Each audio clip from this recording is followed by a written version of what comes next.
আচ্ছা, আমরা টেবিল নিয়ে কাজ করতেছিলাম। তো টেবিল মূলত স্ট্রাকচারটা যেটা একটা টি হেড থাকে এর ভিতরে। তার মধ্যে টিচার হিসাবে এটাকে আমার পছন্দ না, এই কারণে ভালো লাগে না। টি হেড, দেন হচ্ছে হ্যাঁ, টিয়ার,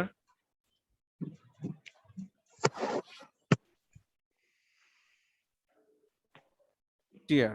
হ্যাঁ, টেবিলের হেডিং থাকে একটা, হেডিং গুলো হচ্ছে টি হেড এর মধ্যে থাকবে। দেন হচ্ছে এখানে টিএচ, টেবিল হেড। টেবিল হেড এর ভিতরে হচ্ছে আপনার সিরিয়াল নাম্বার থাকে। শুরুতে আমরা সিরিয়াল নাম্বার ব্যবহার করলাম। দেন হচ্ছে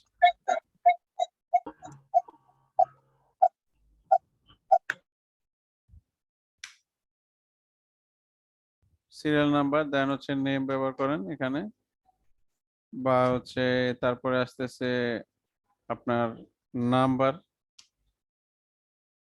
দেন হচ্ছে আপনার কি আসতেছে টোটাল, আর কিছুই না। দেন হচ্ছে এখানে হচ্ছে টেবিল নিলাম, টেবিলের ভিতরে একটা টি হেড নিলাম, মানে টেবিল হেডিং গুলো যেখানে থাকবে। দেন হচ্ছে টেবিল বডি, টি বডি আছে, টি বডি নিলাম। দেন হচ্ছে এর ভিতরে একটা টিআর, টিআর একটা টেবিল রো। ঠিক আছে, টেবিল রোর ভিতরে থাকে কি টেবিল ডাটা গুলো থাকে, তাহলে এগুলো হচ্ছে টিডি, টেবিল ডাটা মানে টিডি। টিডির মধ্যে হচ্ছে আমরা সিরিয়াল নাম্বার 1 দিলাম, 01। দেন হচ্ছে নেম হচ্ছে আফজাল। দেন হচ্ছে নাম্বার মেবি মনে করেন যে 560, টোটাল হচ্ছে 560। এখন যদি দেন টোটাল 560। এখন এইভাবে যদি আমরা টেবিলটাকে ভিউ করি তাহলে আমরা এরকম একটা ভিউ পাবো, এরকম একটা রেজাল্ট আসছে। ঠিক আছে, তো এরকম আপনি হচ্ছে একাধিক যদি আপনার ডাটা থাকে, আপনি রোটাকে, এখন আপনি এখানে যদি টিএস 4টা হয় তাহলে টিডিও কিন্তু 4টা হতে হবে। ঠিক আছে, তো হচ্ছে হ্যাঁ, অবশ্যই বর্ডার দেওয়া যাবে,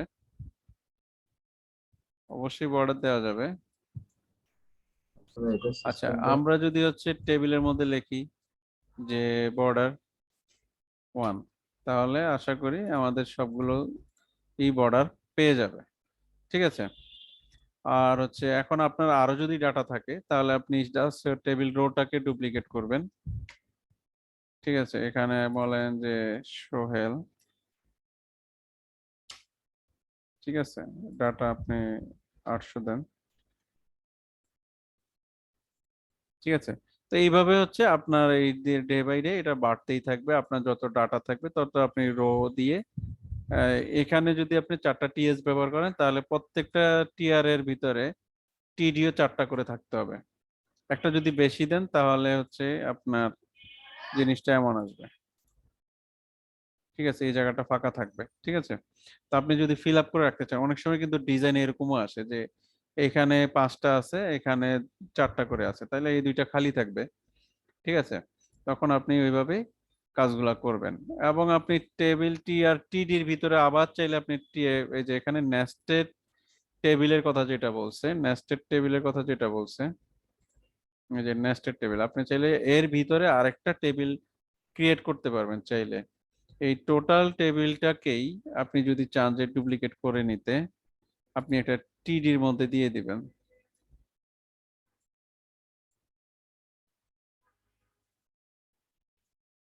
ঠিক আছে, আপনি যদি এখানে একটা টিডি তৈরি করতে চান তাহলে আপনারা এখন দেখেন যে কি হয়, ঘটনাটা কি ঘটতেছে। এখন কিন্তু এখানে আইসা আর একটা টেবিল তৈরি হয়েছে, তার এটাকে বলে নেস্টিং টেবিল। ঠিক আছে, তো নেস্টিং টেবিলটা একটু ক্রিটিক্যাল। আপনারা এখন টেবিলটা বোঝাটা খুব দরকার। নেস্টিং এই জিনিসগুলো আপনারা নিজেরা করতে পারবেন, এগুলা এমন কোনো ইস্যু না। এই টেবিলগুলো মূলত ব্যবহারই হয় হচ্ছে, সবচেয়ে বেশি ব্যবহার হয়, আমি একটু আগে একটা প্রজেক্ট দেখেছিলাম ড্যাশবোর্ডের জন্য। ঠিক আছে, তো নেস্টিংটা আগে বোঝার আগে আপনারা যে নর্মাল যে টেবিলটা আছে এটা কিভাবে কি করা লাগে এগুলা বোঝেন। হ্যাঁ, আর টেবিল কলাপসের একটা ক্লাস আছে, টেবিল কলাপস HTML।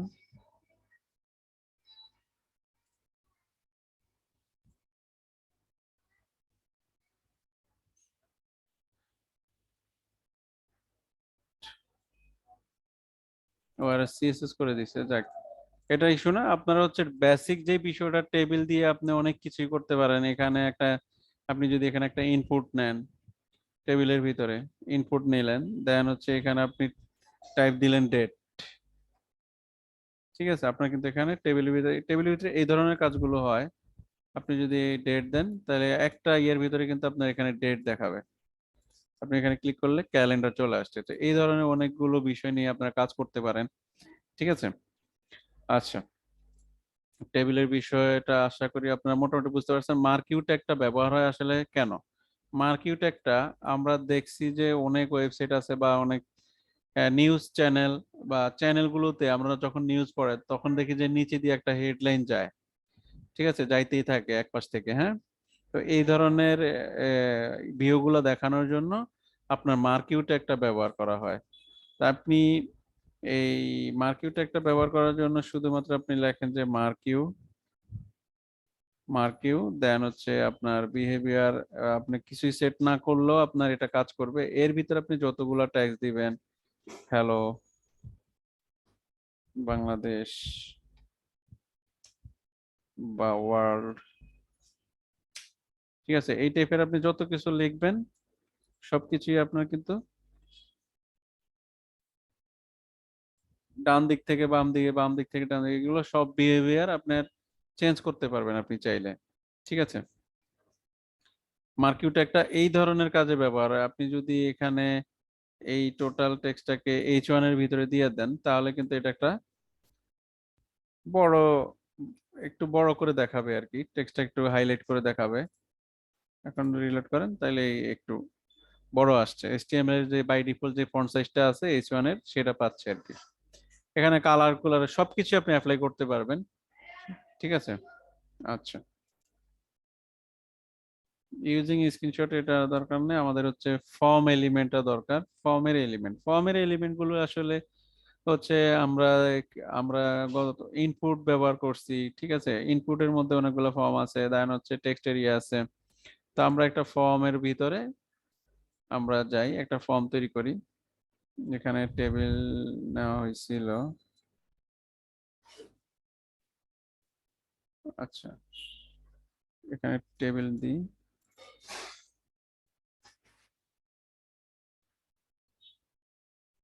এখানে হচ্ছে মার্কিউ,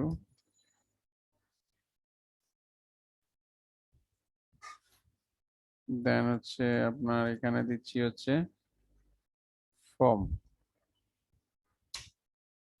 দিলাম। এখানে একটা ফর্ম নেন, ফর্ম অ্যাকশনটা হ্যাশট্যাগ দিয়ে রাখবেন। একটা মেথড দিতে পারেন, এগুলা এখন খেয়াল না করলেও চলবে। মেথড থাকবে পোস্ট, আগে হচ্ছে এগুলা না দিলেও আপনার কাজ করবে, কিন্তু এগুলা ডেভেলপমেন্টে যারা যারা ডেভেলপ করে তারা নিজেরাও দিয়ে নেয়। কিন্তু আপনি দিয়ে রাখা ভালো, আপনি যে একজন ভালো ডিজাইনার, আপনি যে মার্কআপটা ভালো বুঝেন, এগুলো হচ্ছে তার প্র্যাকটিস, ঠিক আছে? আচ্ছা, এখন আমরা একটা ইনপুট নিলাম। এখানে ইনপুটের টাইপ আমরা টেক্সট দিলাম এবং হচ্ছে প্লেস হোল্ডারে টাইপের পরে হচ্ছে প্লেস হোল্ডার নিচ্ছি, এখানে আমরা দিচ্ছি নেম।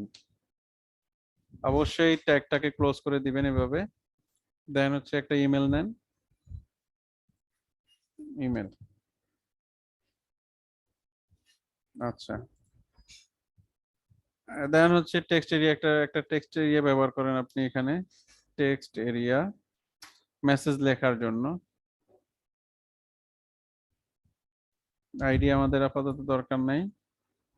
নেমের মধ্যে আপনি যদি এসএমএস দিয়ে রাখতে চান, দিয়ে রাখতে পারেন যে টেক্সটটা পাঠানোর জন্য। আর এখানে আপনি বলেন যে আমরা এখন দেখি যে রাইট হেয়ার, হ্যাঁ, এখানে রাইট হেয়ার লেখেন।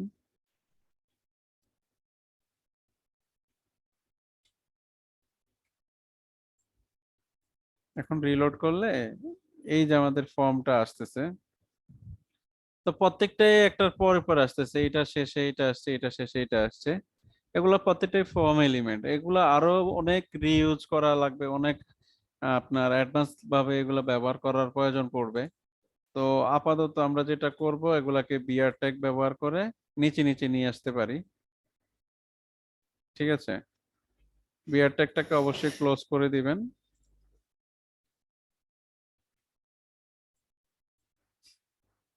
নিচে নিচে নিয়ে আসার জন্য আমরা এটা করলাম। এবং এখানে যদি দুইটা বিয়ার ব্যবহার করেন তাহলে একটা স্পেস আসবে।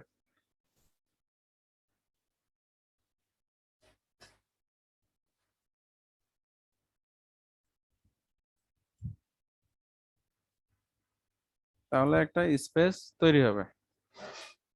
ঠিক আছে, এর একটা স্পেস তৈরি হয়েছে। তো এটা মূলত একটা ফর্ম, আপনি নিচে একটা বাটন রাখতে পারেন। এই ফর্মটা ফিল আপ করার পরে আপনার এটা কি হবে, সাবমিট হবে, ঠিক না? ফর্ম সবসময় সাবমিট হয়।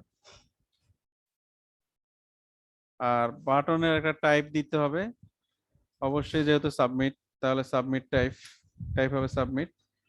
বাস, এখন আপনার বাটনটা এখানে শো করবে। তো যেহেতু বাটন আবার এর পিছনে চলে গেছে, তো বিয়ারটা আপনি এখানেও দেন।